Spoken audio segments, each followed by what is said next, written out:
Guys कैसे हैं आप सभी लोग। हमारे YouTube चैनल में आप सभी का स्वागत है। आज का हमारा सेशन न्यूक्लियर फिजिक्स से रिलेटेड एमसीक्यूज यानी जो हम नई सीरीज स्टार्ट करने जा रहे हैं जो कि से रिलेटेड होगी नाभिकीय भौतिकी न्यूक्लियर फिजिक्स से और वो उससे रिलेटेड हम कुछ एमसीक्यूज कराएंगे जो किसके लिए इंपॉर्टेंट होंगे नीट एंड जेईई के लिए। आज का हमारा नया लेक्चर है that is properties of nucleus यानी नाभिक के जो गुण होते हैं उससे रिलेटेड पहले कुछ इंपॉर्टेंट पॉइंट्स कराएंगे जो आप यहाँ पे देख सकते हैं पूरे बोर्ड के सामने। उसके साथ साथ जो ये मैंने इंपॉर्टेंट पॉइंट्स कराए उससे रिलेटेड हम 4-5 एमसीक्यूज कराएंगे जिससे आपको साथ ही साथ प्रैक्टिस भी हो जाए और फिर आपको ज्यादा बाद में प्रॉब्लम नहीं होगा। आप कभी कोई वर्कशीट लेते हैं एलियन की आकाश की तो आपको आसानी पड़ेगी अगर आपने ये पॉइंट समझ लिए तो। Without wasting time we will start our new session that is some important points. तो आप यहाँ पे देख सकते हैं कि कोई परमाणु होता है या कोई एटम होता है उसको शो करने का ये तरीका होता है। इधर जेड आ जाता है, इधर परमाणु का प्रतीक साइन आ जाता है और इधर क्या आ जाता है एटॉमिक वेट। फॉर एग्जांपल मैं हीलियम लिखूं तो इधर क्या लिखेगा 2He4 ऐसे लिखा आता है। तो यहाँ पे 2 क्या होता है 2 ये Z होता है नीचे लिखा होता है और यहाँ पे देख सकते हैं यानी कि मैंने हीलियम को जो डिनोट करने का एक साइंटिफिक या फिर एक प्रॉपर मेथड बता दिया कि भाई हीलियम को कैसे हम प्रदर्शित करते हैं। तो 2He4 या मैं करूं हाइड्रोजन को क्या लिख दूंगा, हाइड्रोजन को 1H1 लिख दूंगा। तो यहाँ पे जो ये क्या चीजें ये क्या आ रही है आप सोच रहे हो भाई ये कैसे क्या क्या लिख दिया। तो मुझे पता है कि जो यहाँ पे होता है ना नीचे Z जो नीचे की तरफ होता है वो होता है कि एटॉमिक नंबर परमाणु क्रमांक मुझे पता है हीलियम का कितना होता है 2। कितना होता है 2 तो मैंने 2 लिख दिया He लिख दिया और ऊपर क्या लिखता हूँ ऊपर लिखता हूँ मुझे पता है ऊपर A आता है तो दैट इज एटॉमिक वेट यानी ऊपर एटॉमिक वेट लिखते हैं और हीलियम का मुझे पता है 4 होता है। तो यानी नीचे परमाणु क्रमांक ऊपर atomic weight atomic number and atomic weight करते हैं। तो फॉर एग्जांपल मैं कहूँ कि ऑक्सीजन का मुझे पता है कि 8 परमाणु क्रमांक होता है उसका एटॉमिक वेट होता है लगभग 16 पॉइंट होता है पर हम अप्रोक्स 16 लेके चलते हैं। तो ऑक्सीजन का जो डिनोट करने का दर्शाने का तरीका हमारे पास ऐसे है। ये समझ में आ गया जेड ए क्या होता है। अब इसके साथ साथ इसमें कुछ इंपॉर्टेंट टर्म्स होती हैं दैट इज जो एटॉमिक नंबर होता है।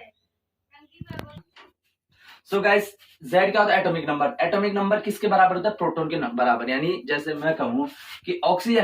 ऑक्सीजन का एटॉमिक नंबर 8 है तो मैं कह सकता हूं ऑक्सीजन में प्रोटॉन भी 8 के बराबर होंगे। फॉर एग्जांपल मैं बोलूं कि जो नाइट्रोजन का एटॉमिक नंबर क्या होता है 7 होता है। भाई आप सोच रहे होंगे क्या ये तो आपको याद होनी चाहिए। जो पीरियोडिक टेबल होती है उसमें एटॉमिक नंबर होता है परमाणु क्रमांक दैट इज 7 है तो इसमें प्रोटॉन्स की संख्या भी 7 होगी। अगर क्वेश्चन में आपको दे दे कि भाई प्रोटॉन दे दे और न्यूट्रॉन दे दे फिर आपसे ये नोटेशन पूछे तो भी आप कर सकते हैं क्योंकि in terms of proton neutron में भी मैंने लिख रखा है कि जो एटॉमिक नंबर होता है वो प्रोटॉन के बराबर होता है। जो एटॉमिक वेट होता है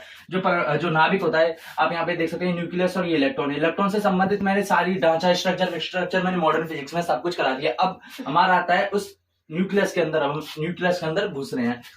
न्यूक्लियस के अंदर घुस के हम न्यूक्लियर फिजिक्स समझेंगे। तो जो न्यूक्लियस होता है उसमें प्रोटॉन और न्यूट्रॉन पाए जाते हैं। तो जो इसका वेट होगा एटॉमिक वेट होगा इन दोनों के ऐड के बराबर हो जाएगा। न्यूट्रॉन क्या होगा जो प्रोटॉन होगा वो होगा एटॉमिक नंबर के बराबर। अब हम आते हैं कि भाई some important terminology that is isotope यानी सम स्थानिक और आइसोटोन्स यानी जो सम न्यूट्रॉन्स होते हैं और आइसो इलेक्ट्रॉन्स यानी सम इलेक्ट्रॉनिक होते हैं और आइसोबार्स यानी सम भारिक होते हैं। दैट मींस आइसोटोप मतलब समस्थानिक यानी जिनका जो परमाणु क्रमांक तो सेम रहे। क्या परमाणु क्रमांक सेम रहे दैट मींस परमाणु क्रमांक सेम यानी atomic number same that means proton same रहे। क्या कहें प्रोटॉन सेम रहे तो वो क्या होते हैं एटॉमिक जो आइसोटोप्स होते हैं लेकिन उनका जो एटॉमिक वेट है वो डिफरेंट हो तब आइसोटोप्स होते हैं। आइसोटोन्स सम न्यूट्रॉन मुझे साफ ही शब्द से समझ में आ रहा है कि जो न्यूट्रॉन है न्यूट्रॉन की संख्या इक्वल है। सम न्यूट्रॉन यानी न्यूट्रॉन इक्वल है। सम इलेक्ट्रॉन यानी जो इलेक्ट्रॉन्स की संख्या दोनों परमाणु में 3-4 में कंपैरिजन करवा रहे होगा तो सब में इक्वल हो तो सम इलेक्ट्रॉन्स होते हैं। और आइसोबार्स क्या होता है आइसोबार्स होता है जिसमें एटॉमिक वेट यानी proton plus neutron. Atomic weight क्या होता है प्रोटॉन प्लस न्यूट्रॉन यानी एटॉमिक वेट्स की जिन जो होता है परमाणु एटम्स होते हैं उनमें संख्या इक्वल रहे। फॉर एग्जाम्पल मैं कहूँ कि जो ऑक्सीजन है और जो नाइट्रोजन है क्या या फिर मैं कहूँ कार्बन नाइट्रोजन। अब मैं इसका कहूँ कि 6C14 क्या 6C14 7N14 क्योंकि जो कार्बन का होता है उसका एक समस्थानिक होता है 14 और एक होता है 6C12 और 6C14। तो इसमें देखो इसमें दोनों जो है परमाणु क्रमांक या प्रोटॉन की संख्या सेम आ रही है तो और जो एटॉमिक वेट है वो डिफरेंट आ रहा है। वो क्या देंगे आइसोबार्स। क्या हो जाएगा आइसोबार्स समभार जिनका द्रव्यमान भिन्न हो लेकिन उनका परमाणु क्रमांक सेम हो। अब इसमें से कंपैरिजन करते हैं जो कार्बन और नाइट्रोजन, इसमें देखो परमाणु भार तो सेम आ रहा है, लेकिन जो एटॉमिक नंबर है या परमाणु क्रमांक वो डिफरेंट आ रहे हैं। वो कहा जाएंगे आइसोटोप्स, और कुछ होंगे आइसोटोन्स जिसमें इलेक्ट्रॉन सेम, जो न्यूट्रॉन सेम होंगे और कुछ इलेक्ट्रॉन सेम होंगे, वो मैं आपको बता दूंगा बाद में जैसे क्वेश्चन के रेफरेंस आएगा। अब हम समझते हैं साइज ऑफ रेडियस, कि भाई जैसे हम इलेक्ट्रॉन पढ़े थे तो इलेक्ट्रॉन की जो कक्षा होती है उसकी त्रिज्या कितनी होती है, उसकी वेलोसिटी सब पढ़े रहते, तो आप इसमें भी कुछ ऐसी टर्मिनोलॉजी होगी, that is r equals to r nought a raise to the power 1/t, यानी जो न्यूक्लियस है किसी भी परमाणु का, हाइड्रोजन, नियोन, कार्बन, उसी की भी न्यूक्लियस निकालने की, या न्यूक्लियस में जो रेडियस होती है, क्या रेडियस है, तो भी त्रिज्या निकल जाएगी तो उसका आयतन भी निकल जाता है, और उसके से रिलेटेड डायमीटर निकल जाती है, सब निकल जाता है, क्योंकि जो स्क्वायर होता है, जो सर्कल होता है, उसमें त्रिज्या सबसे इंपॉर्टेंट होती है, रेडियस इंपॉर्टेंट होती है, that is r equals to r nought a raise to the power 1/3। r nought का कांस्टेंट होता है, उसकी वैल्यू क्या होती है 1.1 into 10 to the power -15। ये आपको याद होना चाहिए। जो रेडियस निकालेगा फॉर्मूला क्या आता है, रेडियस निकालना, जैसे किसी भी एटम की रेडियस निकालेंगे तो r nought into a raise to the power 1/3 होगा, तो r नॉट की वैल्यू मुझे पता है 1.1 into 10 to the power -15 होता है। और a क्या है, ये होता है यहाँ पे एटॉमिक वेट यानी परमाणु भार होता है, तो और उसकी पावर 1/3 होती है, यानी परमाणु भार की पावर 1/3, यानी क्यूब रूट लेंगे। सो ये समझ में आ गया साइज का फॉर्मूला होता है। अब हम समझते हैं डेंसिटी को कई बार ये क्वेश्चन पूछा है। तो जो न्यूक्लियस होता है उसकी डेंसिटी क्या होती है, क्या सबकी डिफरेंट होती है, सबकी सेम होती है, तो डेंसिटी का फॉर्मूला होता है जो होता है टोटल वेट अपॉन वॉल्यूम, यानी द्रव्यमान प्रति इकाई आयतन को हम घनत्व कहते हैं। तो देखो टोटल वेट कितना आ जाए, a इंटू जो है मास ऑफ प्रोटोन। ऐसा क्यों, क्योंकि देखो जैसे कि मुझे पता है कि कार्बन का ही ले लेता हूं, जैसे 6C12 वाला लेता हूं, तो इसमें वेट कितना है 12 दे रखा है, एटॉमिक जो है प्रोटॉन प्लस न्यूट्रॉन की संख्या, हम प्रोटॉन प्लस न्यूट्रॉन दर्शाते ना, तो 12 टोटल प्रोटॉन प्लस न्यूट्रॉन होंगे, और एक प्रोटॉन प्लस न्यूट्रॉन का भार हमें MP मान लिया, ये 9.1 into 10 to the power -27 होता है, तो टोटल इसका वेट आ जाएगा ना, टोटल पूरे का वेट। इसमें ये एटॉमिक वेट है वो प्रोटॉन प्लस न्यूट्रॉन की संख्या दर्शा रहा है, लेकिन जो उसका वेट है वो उनको मल्टीप्लाई, उसका पर यूनिट का मल्टीप्लाई करने के बाद ही तो आएगा ना, तो a इंटू MP हो जाएगा, और नीचे वॉल्यूम होता है 4/3 इंटू πr³ होता है, क्योंकि जो गोला होता है उसका वॉल्यूम का फॉर्मूला यही होता है। तो क्या करूंगा मैं 3 को ऊपर भेज दूंगा, क्योंकि 4/3 नीचे आ रहा है, तो 3a इंटू MP हो जाएगा, 4πr नॉट a हो जाएगा, r नॉट, क्योंकि r को मैंने क्या कर दिया, r को मैंने कन्वर्ट कर दिया r nought into a to the power 1/3 में कन्वर्ट कर दिया। तो गाइस इसका r³ आ रहा है, तो इसका क्यूब करेंगे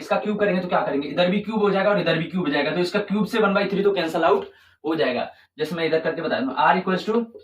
r nought a raise to the power 1/3 है। अब इसका क्यूब करेंगे तो इधर भी क्यूब हो जाएगा, तो ये भी क्यूब हो जाएगा और इधर भी क्यूब हो जाएगा, तो ये तो कैंसल आउट हो जाएगा, तो r³ a आ जाएगा, तो a से a कैंसल आउट हो जाएगा, क्या बचेगा 3 into MP upon 4πr not cube बचेगा। तो देखो MP जो मेंबर ऑफ पार्लियामेंट नहीं है गाइस, ये संसद का जो मेंबर वो नहीं है, MP है मास ऑफ प्रोटॉन या मास ऑफ न्यूट्रॉन, को भी दोनों का इक्वल रहता है, तो 3 MP मुझे पता है फिक्स होता है, सब प्रोटॉन का मास फिक्स रहेगा, पाई की भी फिक्स होती है, r नॉट की भी फिक्स वैल्यू होती है, तो यानी जब इसको फर्दर सिंप्लीफाई करेंगे तो वैल्यू आएगी 3 into 10 to the power 17 kilogram पर मीटर क्यूब। इससे मुझे पता चलता है कि चाहे मैं डेंसिटी निकालूं हाइड्रोजन की, या डेंसिटी निकालूं कार्बन की, या डेंसिटी निकालूं नाइट्रोजन की, या डेंसिटी किसी भी एटम की निकालूं, तो सबकी इक्वल ही आएगी, क्योंकि भाई आगे कुछ नहीं आ रहा ना। अगर Z आता तो पता चल जाता भाई कि कार्बन की अलग होगी, कार्बन के लिए 6 से गुणा करेंगे, नाइट्रोजन के लिए 7 से करेंगे, वो फर्क ही नहीं पड़ रहा, एटॉमिक वेट प्रोटॉन न्यूट्रॉन किसी का फर्क नहीं पड़ रहा, उसकी वैल्यू फिक्स आ रही है, क्या नहीं फिक्स आ रही है, तो सबके लिए सेम रहेगी। क्वेश्चन में आपसे पूछ सकता है सीधे सीधे थ्योरेटिकल में कि क्या कार्बन के नाभिक या कार्बन के न्यूक्लियस एंड नाइट्रोजन के न्यूक्लियस की जो होती है डेंसिटी इक्वल रहेगी, डिफरेंट रहेगी, क्या रहेगी, तो आप कहेंगे कि भाई उनकी इक्वल रहती है, वो इट डजंट चेंज। तो ये सब इंपॉर्टेंट पॉइंट्स आपको समझ में आ गया। अब हम अपना एमसीक्यूज स्टार्ट करते हैं। नंबर फर्स्ट में क्या रखा है कि जो परमाणु जो नाभिक है उसकी द्रव्यमान संख्या होती है वो क्या होगी, इनमें से किसके बराबर होगी, तो क्या रखा है लेस देन एटॉमिक नंबर, यानी जो परमाणु क्रमांक है उससे कम होगी, या equal to atomic number, sorry guys higher than atomic number, यानी परमाणु क्रमांक से ज्यादा होगी, परमाणु क्रमांक से इक्वल होगी, या कभी ज्यादा भी हो सकती है और उसके बराबर भी हो सकती है, कम नहीं हो सकती। तो गाइस चेक करते हैं, तो हमें पता है भाई एटॉमिक नंबर परमाणु क्रमांक से कम तो हो भी नहीं सकता भाई, क्योंकि ZXA आता है, तो मुझे पता है जो परमाणु क्रमांक एटॉमिक नंबर होता है वो क्या होता है, एटॉमिक नंबर होता है प्रोटॉन प्लस न्यूट्रॉन होता है, और जो Z होता है परमाणु क्रमांक वो क्या प्रोटॉन के बराबर होता है, क्या प्रोटॉन के बराबर। तो P की जगह इधर Z कर सकता हूँ ना, क्या लिखता हूँ Z, तो P की जगह मैंने क्या कर दिया Z कर दिया, तो अब आप देख सकते हैं जो एटॉमिक वेट है, जो एटॉमिक वेट है, परमाणु द्रव्यमान भार है, वो परमाणु क्रमांक में न्यूट्रॉन की संख्या जोड़ने के बाद आ रहा है, कह सकते हो ऑब्वियसली। तो देखो less than atomic number, atomic number से कम तो हो ही नहीं सकती, यानी जो एटॉमिक नंबर है जेड से कम तो नहीं हो सकती, क्योंकि न्यूट्रॉन की संख्या या तो 0 हो सकती है या 1 2 3 4 हो सकती है, क्योंकि माइनस तो नहीं हो सकती। 0 कैसे हो सकती है? हाइड्रोजन के लिए देखो गाइस न्यूट्रॉन 0 होता है, 1H1 आता है ना, आपको पता होगा। तो कह सकते हैं कि न्यूट्रॉन की संख्या 0 से कम तो नहीं हो सकती, नेगेटिव नहीं हो सकती, तो ए इक्वल टू जेड आ जाएगा। मिनिमम कंडीशन में ए इक्वल टू जेड आ जाएगा, तो लेस देन तो हो नहीं सकता है ना। अब हायर का देख सकते हैं, इक्वल टू एटॉमिक नंबर, ये भी हो सकता है, और some time equal to atomic number, some time higher. हाँ, ये option D is the right answer. क्यों? क्यों देखो गाइस, z प्लस एन है, तो z प्लस एन है, तो या तो n इक्वल टू 0 तब तो उसके बराबर आ जाएगी, या फिर n इक्वल टू 1 हो, 2 हो, 3 हो, तो जो एटॉमिक वेट है वो z से ज्यादा हो जाएगा। फॉर एग्जांपल मैं मान लू z बराबर मान लू सपोज करो 3, और मैंने मान लिया न्यूट्रॉन स्टार्टिंग में 0 है, क्योंकि 0 भी हो सकते हैं हाइड्रोजन के लिए, या हाइड्रोजन का एग्जांपल मान लेता हूं, z हाइड्रोजन के लिए 1 होता है, न्यूट्रॉन की संख्या कितनी होती है? 1 होती है, 0 होती है न्यूट्रॉन की संख्या, क्योंकि हाइड्रोजन में एक ही प्रोटॉन होता है, एटॉमिक वेट 1 के बराबर होता है। तो मैं एटॉमिक वेट निकालूंगा, वो क्या? z plus N, that is 1 के बराबर हो जाएगा, यानी z इक्वल टू आ गया, यानी उसके इक्वल आ गया, उसके इक्वल आ गया। लेकिन किसी अदर जो एग्जांपल होता है, फॉर एग्जांपल मैं बोलूं कि जो है बेरिलियम है क्या,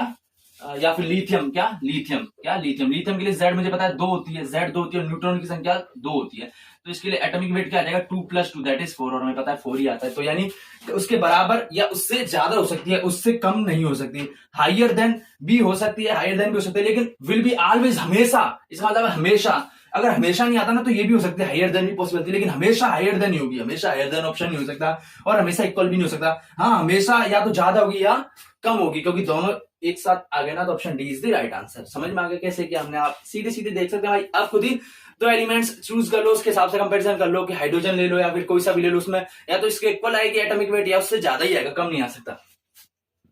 तो गाइस सेकंड नंबर क्वेश्चन आप देख सकते हैं कि उसमें कह रखा है कि a stable nucleus whose radius is 1/3 of osmium 189, यानी कि हमें कोई न्यूक्लियस फाइंड करना है, कोई परमाणु एटम फाइंड करना है, नाभिक फाइंड करना है, जिसकी जो रेडियस है, whose radius is 1/3 of osmium 189, यानी जो ये एटम दे रखा है, इसकी जो रेडियस का 1/3 जो रेडियस होगी वो इनमें से किसकी होगी, वो हमसे पूछा है। तो इसके लिए हम क्या करेंगे, इसकी रेडियस निकालेंगे और उसका 1/3 निकालेंगे, फिर देख लेंगे किससे मैच कर रही है, किससे मैच कर रही है। तो देखते हैं गाइस, ओस्मियम 189 की रेडियस निकालूंगा, तो मुझे पता है रेडियस का फॉर्मूला क्या होता है, वो होता है R0, क्या R0 into A raise to the power 1/3। R0 की वैल्यू मैं R0 ही कर देता हूँ, अभी तो बाद में वैल्यू पुट करना, 1.1 into 10 to the power -15 metre होता है, into A raise to the power 1/3, that is 189, क्या 189 की पावर 1/3, क्या लिखता मैं 1/3। जब इसको फर्दर सिंप्लीफाई करूँ तो R0 इंटू 189 की पावर 1/3, दैट मीन्स मैं 3 इंटू 3 इंटू 3 इंटू 7, जब इसको मैं फर्दर कट करूंगा, ऐसा क्यों कर रहा हूं, क्योंकि देखो 3 बार 3 आ रहा है, एक 1/3 है, तो 3 पावर 3/3 आ जाएगा, इधर 1/3 कैंसिल आउट हो जाएगा, बार 3 आ जाएगा, फिर बाद में 3 से डिवाइड करूंगा ना, बट कोई 1/3 रेडियस चाहिए तो कैंसिल आउट हो जाएगा। सिंपल सिंप्लीफिकेशन के लिए मैं ऐसा कर रहा हूँ, क्योंकि आप आगे वाले स्टेप जाने से पहले पुरानी वाली स्टेप में अपने आप ही सोच सकते हो भाई आगे क्या होगा, इसमें मुझे पता चल गया, हाँ भाई 1/3 है तो 3 बार निकालना पड़ेगा आसानी से सिंप्लीफिकेशन के लिए। सो गाइस हम करते हैं, तो देखो ऐसा क्यों कराते हैं, 3 3 9 3 27, 27 को 7 से डिवाइड करूंगा तो 189 आएगा, ये ऑब्वियसली होता है, आप इसका गुणनखंड कर लेना। तो इसको करूंगा तो 3 raise to the power 3 into 7 raise to the power 7 आ जाएगा, 3 रेज़ टू द पावर 3 कर सकता हूँ, इंटू 7 आ जाएगा, दैट इज 1/3। जब इसको फर्दर सिंप्लीफाई करूं तो R0 into 3 raise to the power 3 into 1/3 हो जाएगा, अंदर डिवाइड हो जाएगा, into 7 raise to the power 1/3, यानी जो पावर अंदर दोनों तरफ मल्टीप्लाई करें तो ये क्या हो जाएगा, ये किसके बराबर हो जाएगा, ये हो जाएगा R0 इंटू 3 से 3 कैंसिल आउट हो जाएगा, और 3 की पावर 1 क्या होता है, 3 होता है, इंटू 7 की पावर 1/3, 7 की पावर 1/3। अब मुझे पता है कि इसकी रेडियस क्या आ गई ऑस्मियम की। अब मुझे पता है जो नया जो स्टेबल न्यूक्लियस होगा उनमें से किसी कोई सा भी एक होगा, तो मुझे उसकी रेडियस पता है कि 1/3 होगी, तो इसका 1/3 कर दूंगा, तो नई radius R dash that is हो जाएगी 1/3, यानी 3 से डिवाइड कर दूंगा, तो 1/3 इंटू R0 इंटू 3 इंटू 7 की पावर 1/3, 3 से 3 कैंसिल आउट हो जाएगा, तो क्या आ जाएगा R0 इंटू 7 की पावर 1/3। तो यानी जो नया नाभिक होगा उसकी रेडियस क्या होगी, इसके बराबर होनी चाहिए, और मुझे पता है कि रेडियस क्या होता है, R equal to R0 into A raise to the power 1/3 होता है ना, ये होता है फॉर्मूला। अब कंपैरिजन करेंगे तो ए क्या एटॉमिक वेट क्या आ रहा है, नई जो तत्व है, जो परमाणु है, एटम है, उसका क्या आ रहा है एटॉमिक वेट, ए 7 आ रहा है, तो देखो 7 में से कौन सा, इसमें सिर्फ यही 7 आ रहा है, तो option is the right answer. मैंने क्या किया, जो ऑस्मियम है उसके लिए मैंने रेडियस निकाली। अब मुझे पूछा है कि जो नया तत्व होगा, जो स्टेबल कंपाउंड होगा, इनमें से कौन सा होगा जिसकी रेडियस 1/3 होगी जो ऑस्मियम की, तो मैं क्या कर निकालूंगा कि इस ऑस्मियम की जो मैंने रेडियस निकाली उसका 1/3 निकाल दूंगा, वो नए तत्व के बराबर होगी, तो 1/3 निकालने के बाद मैंने कंपैरिजन कर लिया और मुझे पता चल गया एटॉमिक वेट 7 के बराबर आया, तो option is the right answer. Third question में आप देख सकते हैं कि the graph between ln r upon r0, r क्या हमें नाभिक की रेडियस, और आर नॉट मुझे पता है फिक्स कांस्टेंट वैल्यू है 1.1 into 10 to the power -15, और एल एन ए यानी R upon are naught, L N R upon are naught and L N A के बीच में जो ग्राफ बनेगा वो क्या बनेगा, स्ट्रेट लाइन बनेगा, यानी एक सरल रेखा या परवलय मोशन, आपने पता होगा परवलय। ये एलिप्स और दीर्घवृत्त यानी वृत्त होता है उसको थोड़ा ऐसा कर देते हैं, दीर्घवृत्त यानी जो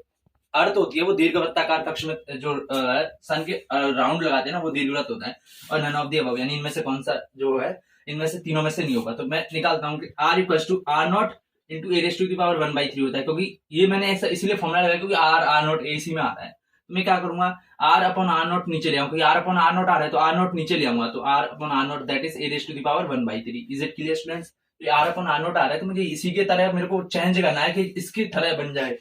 तो दोनों तरफ एल एन लूंगा, लॉग एल एन लूंगा, तो L N R upon are naught हो जाएगा, दोनों तरफ लूंगा तो इधर भी L N A upon A raise to the power 1/3। अब पावर इधर आ जाएगी, आगे आ जाएगी, क्योंकि L N M raise to the power ऐसे होता है ना, L N M raise to the power N होता है तो एन आगे आ जाती है, तो क्या बन जाती है एन एल एन एम हो जाता है।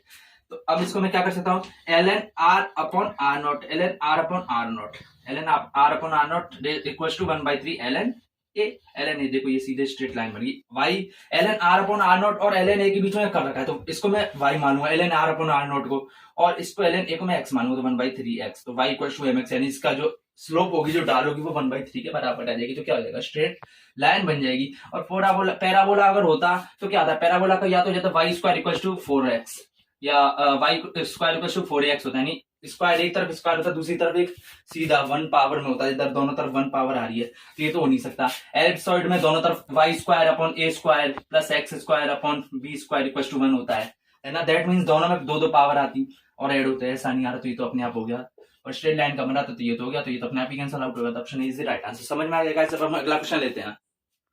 फोर्थ क्वेश्चन में पूछा कि relation between M and V यानी मास होता है और जो वॉल्यूम होता है उसके बीच में यूरेनियम नाभिक होता है, उसके लिए एम एंड वी के बीच में रिलेशन पूछा। या आपसे क्वेश्चन में कह सकता है कि जो यूरेनियम नाभिक के लिए द्रव्यमान संख्या और आयतन एक दूसरे पर कैसे निर्भर करते हैं, यानी कई तरीके से क्वेश्चन पूछ सकता है। तो हम निकालते हैं भाई एम और वी। मुझे पता है डेंसिटी क्या होता है, एम अपॉन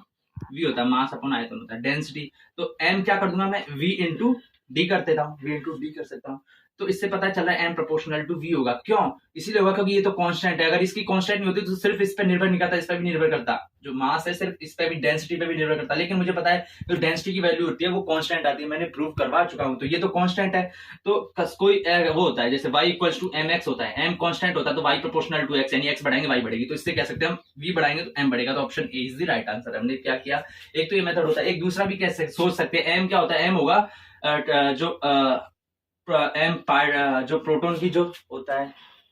वेट इनटू उसका जो एटॉमिक नंबर होता है ना ऊपर परमाणु भार द्रव्यमान संख्या वो होता है, और जो वॉल्यूम होता है वो कहता है 4/3